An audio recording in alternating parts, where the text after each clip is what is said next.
حضور نے کیا فرمایا؟ فرمایا ضربۃ علی فی یوم الخندق افضل من عبادت الثقلین۔ نبی پاک نے فرمایا علی کی تلوار کا ایک وار خندق کے میدان میں، ایک وار علی کی تلوار کا، فرمایا دو جہاں میں اگر سارے لوگ نفل عبادتیں کرے تو علی کو اللہ پھر بھی زیادہ درجہ عطا فرمائے گا۔ ساری دنیا کی عبادتوں سے زیادہ درجہ لے کے ایک تلوار چلا۔ نبی پاک صلی اللہ تعالی علیہ وسلم کی نگاہ فیض سے جن لوگوں کی تربیت ہوئی اور پھر انہوں نے اپنے علم سے، اپنی حکمت سے، اپنی دانائی سے اور اپنی بے پناہ جرت اور بہادری سے دنیا میں بہترین نمونہ چھوڑا، ان میں سے ایک بڑا نام حضرت مولا علی شیر خدا کا ہے۔ بالعموم ہم یہ دیکھتے ہیں کہ جو لوگ بہت زیادہ بہادر ہوتے ہیں نا، میدانوں کے ہوتے ہیں، لڑنے، جہاد کرنے، جد و جہد کرنے کا مزاج رکھتے ہیں، ان کا علم سے شغف نہیں ہوتا، پڑھنا لکھنا، دانائی کی بات کرنا، حکمت کی بات کرنا ان کا کام نہیں ہوتا، وہ تو میدان کے لوگ ہیں۔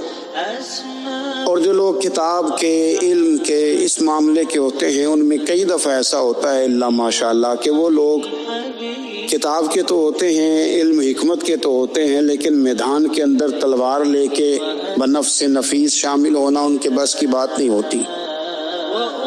لیکن تاریخ میں حضرت مولا علی شیر خدا ایک عجیب فضیلت والی شخصیت ہیں کہ وہ اگر علم کی بات کریں تو ان سے زیادہ دانا کوئی نہیں، حکمت کی بات کرے تو ان سے زیادہ بہترین بات کرنے والا کوئی نہیں، ان کے پاس بیٹھا جائے تو انسان کی تربیت کرنے والا ان سے اچھا مربی نظر کوئی نہیں آتا۔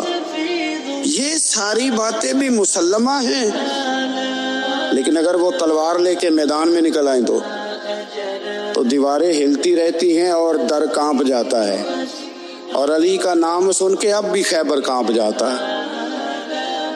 تو ایک تو حضرت علی شیر خدا رضی اللہ تعالیٰ عنہ کی زندگی میں یہ دو باتیں کہ علم، حکمت، دانائی، جذبہ، شوق جہاد کے لیے، اور پھر میدان کے اندر ثابت قدمی، اور تیسری بات جو بڑی متاثر کن ہے اور اپنی طرف کھینچتی ہے وہ یہ ہے کہ ان کی سادگی، ان کا عجز، ان کا خلوص، ان کا بالکل نارمل زندگی گزارنا، عام لوگوں کی طرح اپنے روزمرہ کے معاملات کو سر انجام دینا۔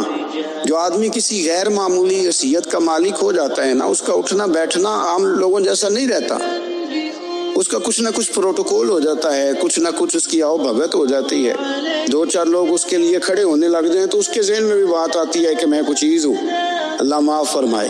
لیکن بالکل ایک سادہ زندگی، عام لوگوں کے لیے دستور عمل، یہ تین باتیں بڑی متاثر کن ہیں۔ آپ دیکھیے، سب سے پہلے تو ایک بات سمجھیں، اللہ تعالیٰ نے قرآن مجید میں فرمایا کہ ان الذین آمنوا وعملوا الصالحات سیجعل لهم الرحمن ودا، فرمایا بے شک وہ لوگ جو ایمان لائے اور جنہوں نے نیک اعمال کیے، رحمان لوگوں کے دلوں میں ان کی محبت پیدا فرما دے گا۔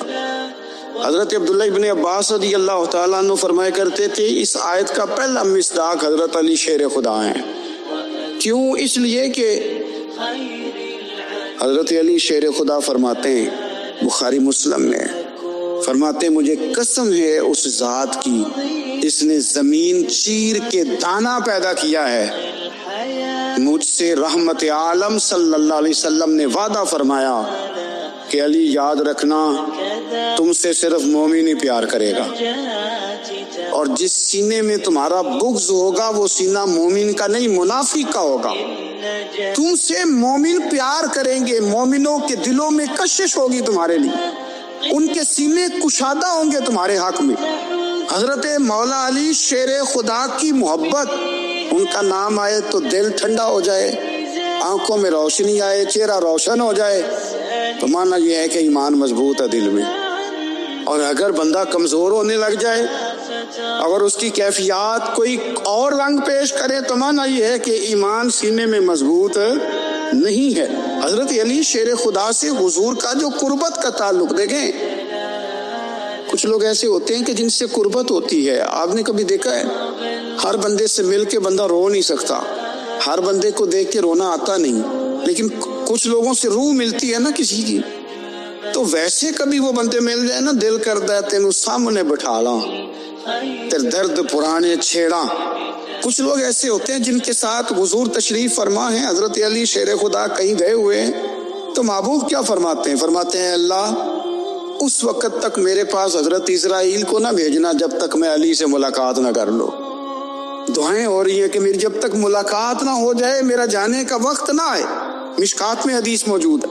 تو سرور کائنات علیہ السلام کا جو ان کے ساتھ قربت ہے, حضور کا جو ان سے پیار ہے, حضور نے ہر مہاجر کو ایک انصاری کا بھائی بنایا. انصار کے اندر حضور نے بھائی چارہ قائم فرمایا, اور یہ تاریخ کا وہ والا بھائی چارہ ہے جس کی نہ اس سے پہلے کوئی مثال ہے, نہ قیامت تک دوبارہ کوئی مثال دی جا سکتی ہے. بھائی جب سگے بھائی جب شادی شدہ ہو جاتے ہیں نا, ان کی اپنی اپنی جیبیں ہو جاتی ہیں, اپنی اپنی گفتگو ہو جاتی ہے. 6 ماہ کے بچے کے بارے میں بھی وہ کہنے لگ جاتے ہیں میں نے بچوں کا بھی تو کچھ بنانا ہے نا. انہیں بالکل اب وہ چیزیں نظر آنی بند ہو جاتی ہیں جس میں والدین اور بہن بھائی شامل ہوتے ہیں. وہ کہتے ہیں میرے بھی تو بچے ہیں. لیکن یہ بھائی چارہ مہاجرین اور انصار کا اتنا زبردست اور معنی خیز ہے, تو حضور نے بھائی چارہ قائم فرمایا. سگے بھائیوں کو وراثت دینا مشکل ہوتا ہے. بڑا کہہ رہا ہوتا ہے کمائی تو میں نے کی تھی, چھوٹا کہہ رہا ہوتا ہے کہ باہر تو پہلے میں گیا تھا, جھگڑے. لیکن یہ تاریخ اسلامی کا وہ بھائی چارہ ہے کہ جن میں برادری, قبیلہ, رنگ, نسل, علاقہ ایک نہیں, پر ہزاروں قومیں وجود میں آئیں. دہر میں خشک و تر کے رشتے سے ہم نے بنیاد دوستی رکھی, یاد خیر البشر کے رشتے سے. اور اقبال نے جن انداز میں اس مضمون کو بیان کیا ہے وہ انداز ہی نرالا ہے. اقبال فرماتے ہیں خاص ہے ترکیب میں قوم رسول ہاشمی, بننے میں کوئی ان کی ترکیب ہی کوئی خاص ہے. حضور نے بھائی بھائی بنا دیا. اب بھائی جن کو دینی اسلامی مذہبی بھائی بنایا ہے, وہ دوسرے بھائی کے بارے میں کیا ذہن رکھتا ہے؟ وہ کہتا ہے کہ میرے بھائی میرا کاروبار بھی یاد ہے تیرا, جائیداد بھی یاد ہی تیری, چونکہ تو میرا بھائی ہے تو تو رسی لے کے پیمائش کر لے, میں اپنا گھر بھی بانٹ کے آدھا تجھے دینا چاہتا ہوں. جب اس قدر زیادہ لوگوں کی نظریاتی پختگی ہوئی اور لوگ اس قدر زیادہ مزاج رکھنے لگے, تو پھر ایک خاص قربت کا ماحول وہاں نظر آیا. پھر وہ جو مہاجر بن کے آئے تھے اور بہت زیادہ جن لوگوں نے جہاد کیا تھا, جد و جہد کی تھی, گھر بار چھوڑے تھے, پھر ان لوگوں کو زیادہ دشواری نہیں ہوئی, زیادہ آزمائش نہیں ہوئی دل لگانے میں اور مدینے میں رہنے میں. بڑی آسانی سے وہ لوگ وہاں رہنے لگے اور بڑی جلدی ان کا مدینے سے اور اہل مدینہ سے پیار بڑھ گیا. تو میرے عزیز بھائیو, حضور نے ہر انصاری اور مہاجر کو ایک دوسرے کا بھائی بنا دیا, سب کو بنا دیا. حضرت علی رہ گئے. اب یہ تو دونوں مہاجر ہیں, حضور بھی مکہ شریف سے آئے ہیں, حضرت علی بھی. بظاہر تو دونوں مہاجر ہیں, اگرچہ ساری زمین کے مالک رسول پاک ہیں. سب کو بھائی بھائی بنا دیا. تو اب ہر بندے کو بھائی مل رہا ہے, اور بھائی بڑے پیارے ہوتے ہیں. میں کئی دفعہ کہتا ہوں کہ بھائی بڑے پیارے ہوتے ہیں. کچھ قدرتیں دنیاوی طور پر معاذ اللہ دلوں میں آ جاتی ہیں, لیکن بھائی کا درد جو بھائی محسوس کر سکتا ہے وہ بھی دوسرے کو محسوس نہیں ہوتا. تو حضرت علی جب کسی کے بھائی نہیں بنائے گئے تو رو ہی پڑے. اتنے دلیر بندے تھے, پر بھائی کی ضرورت بندہ اتنی محسوس کرتا ہے, اس کو بھائی سے لگاؤ اتنا زیادہ ہوتا ہے کہ مولا علی رو پڑے. مشکات میں موجود, روئے. حضور نے فرمایا کیوں روتے ہو؟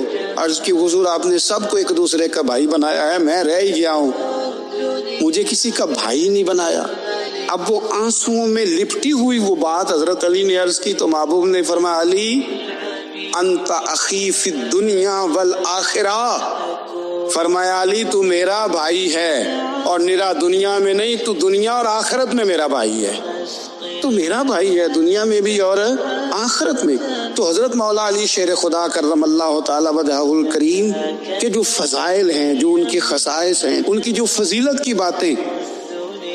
ایک دن نا حضرت جبریل امین انسانی شکل میں مولا علی کے سامنے آ کے کھڑے ہو گئے. کون؟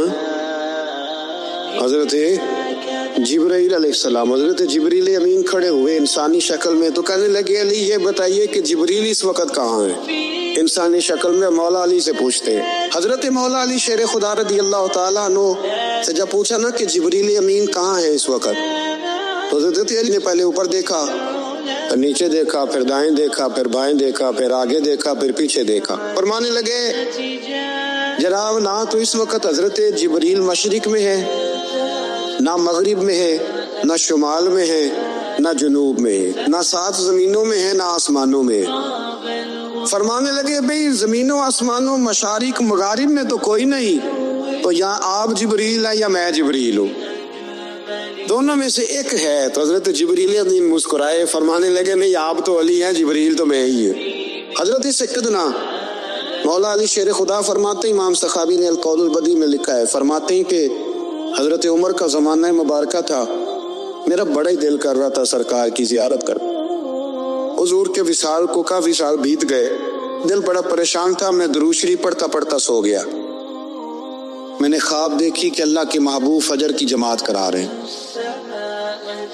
چر ہویا مینوں ترلے لیندے کدی موڑ میرے ول واگاں، جے خواب میری وچ ایک وار جے آویں میں ساری عمر نہ جاگاں. کہتے ہیں حضور نماز پڑھا رہے تھے فجر کی، 2 سورتیں سرکار نے پڑھی پر بڑا ہی مزہ آیا، بڑا ہی مزہ. کہتے ہیں نماز مکمل کر کے نا تو سرکار نے صحابہ کی طرف رخ نور کیا تو ایک صحابی کھجوروں کا ٹوکرا لے کے آئے. یا رسول اللہ تازی کھجوریں پکیاں قبول کرے. حضور نے ایک کھجور اٹھائی، صاف کی، کھائی، باقی ایک صحابہ کو بانٹی. حضرت علی کہتے ہیں 15-16 صحابہ کے بعد میرا بھی نمبر لگا، کھجور کھائی. کھجور کا نہیں، دست مصطفیٰ کا بڑا مزہ تھا. کہتے ہیں بڑا ہی مزہ آیا. ابھی میں کھجور کھا ہی رہا تھا کہ مسجد نبی میں اذان ہو گئی. مولا علی فرماتے ہیں آنکھ کھل گئی، اٹھ میں گیا پر کھجور کا ذائقہ میرے منہ میں ابھی بھی موجود. اب اس پر پورا باب بندہ ہے شاہ عبدالحق الہ آبادی نے. وہ کہتے ہیں کہ حضور جس کو خواب میں کچھ چیز دیتے ہیں وہ حقیقت میں بھی اسے دیتے ہیں، وہ خواب میں نہیں ہوتی، وہ حقیقت میں ہوتی. پورا باب ہے. بہرحال عنوان پہ رہنا چاہتا ہوں. حضرت علی فرماتے ہیں میں اٹھا، وضو کیا، سنت پڑھی، بس سے چلا گیا، جا کے صف میں بیٹھ گیا. عمر فاروق آئے جماعت کرانے. کہتے عمر نے نماز شروع کی تو مجھے جھٹکا تب لگا جب عمر نے بھی وہی سورت شروع کر دی جو خواب میں سرکار نے پہلی رکعت میں پڑھی. میں سب کا اتفاق ہے، لیکن کہتے ہیں دوسرا جھٹکا جب لگا جب دوسری رکعت میں حضرت عمر نے وہ سورت پڑھی جو حضور نے خواب میں دوسری رکعت میں پڑھی تھی. کہتے ہیں میں اب بڑا پریشان ہوں کہ یہ بات کدھر کی کدھر جا رہی ہے. مولا علی شیر خدا فرماتے ہیں نماز مکمل ہوئی تو کھجوروں کا ٹوکرا بھی آ گیا. فرماتے ہیں اب تو میری حیرت کی حد نہ رہی. حضرت عمر نے کھجور اٹھائی، صاف کی، کھائی، دوسرے صحابی کو، تیسرے کو، چوتھے کو، 15-16 صحابہ کو ملی، مجھے بھی دی. کہتے ہیں کھجور کھائی، مزہ بڑا آیا. حضور سے تو دوسری مانگنے کو دل کرتا تھا پر مانگی نہیں تھی، ادب تھا. عمر سے تو جرانا تھا نا اپنا. ان کا رشک دیکھیں، آپس میں رشک دیکھیں، اسد نہیں رشک. فرماتے ہیں جرانا تھا نا، تو میں نے عمر سے کہا یار ذرا ایک کھجور اور دینا نا ذرا ایک کھجور. تو کہتے ہیں جناب عمر فاروق نے کھجور اٹھائی، صاف بھی کی، میں سمجھا ملنے لگی ہے، اٹھائی بھی، صاف بھی کی، اور دوسرے صحابی کی طرف ہاتھ بڑھایا، میری طرف دیکھ کے ہلکا سا مسکرائے. فرمانے لگے علی ایسے نہ کر، اگر رات کو نبی پاک سے دوسری لیتا تو میں بھی سویرے تجھے دوسری دے دے. حضور سے دوسری لی نہیں، نبی پاک سے دوسری مانگی نہیں تو میں کیسے دے دوں. خواب میری وچ آیا سی ماہی تے میں اودے گل وچ پا لیاں باواں، ڈر دی ماری اکھ بھی نہ کھولا، ڈر دی ماری اکھ کیوں گیا یہ رات وصال دے والی. ربا اے رات مکن نہ دیویں، اے رات مکن نہ دے. ڈر دی ماری میں اکھ بھی نہ کھولاں کتے پھر بچھڑ نہ جاواں. میرے رسول پاک کے غلام رشک کرتے تھے، رشک. حضرت علی کہتے ہیں میں رویا تو عمر بھی رو پڑے. کہنے لگی علی جو رات تجھے نواز کے گئے وہ میرے اوپر بھی کرم فرما کے گئے. رشک کرے زند خدا را، چھوڑ دیں حسد کرنا، چھوڑ دیں ایک دوسرے سے جلنا. اب تو آپ یقین کریں دیندار لوگوں کا، اہل حق لوگوں کا جواب در جواب، جواب الجواب. اس طرح ہم نے الجھایا ہے چیزوں کو کہ نیا آنے والا آدمی کہتا ہے کہ دین کی اصل بات اصل میں بتا کون ہوا. تو میلہ لگ گیا ہے، کوئی کہانی سنا رہا ہے، کوئی بات کر رہا ہے، اس کو غلط کہہ رہا ہے. کوئی بندہ ایسا ہے ہی نہیں جو بالکل ٹھیک ہو. تمہارے حسد نے اتنی تباہی کر کسی کے حق میں خیر والی بات.